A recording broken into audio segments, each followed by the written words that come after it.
গেল কয়েক সপ্তাহ ধরে রক্তক্ষয়ী সীমান্ত সংঘাতে জড়িয়ে থাকা দক্ষিণ পূর্ব এশিয়ার দুই প্রতিবেশী দেশ থাইল্যান্ড ও কম্বোডিয়া নিজেদের মধ্যে তাৎক্ষণিক যুদ্ধবিরতিতে সম্মত হয়েছে।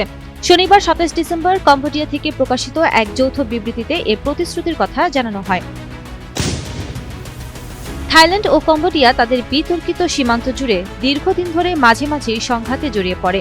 এর আগে দুদেশের মধ্যে যুদ্ধবিরতির চুক্তি ভেঙে এ মাসে আবারও সংঘাতে জড়ায় দুপক্ষ।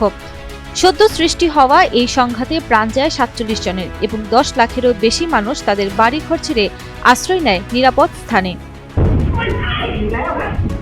থাইল্যান্ড ও কম্বোডিয়ার প্রতিরক্ষা মন্ত্রীরা যুদ্ধবিরতি চুক্তি স্বাক্ষরের পর এক বিবৃতিতে জানায়, শনিবার দুপুর ১২টা থেকে এই চুক্তি কার্যকর হয়। এর আওতায় সব ধরনের অস্ত্রশস্ত্র ব্যবহার, বেসামরিক নাগরিকদের ওপর হামলা, সামরিক ও বেসামরিক স্থাপনা লক্ষ্য করে আক্রমণ সম্পূর্ণভাবে বন্ধ থাকবে।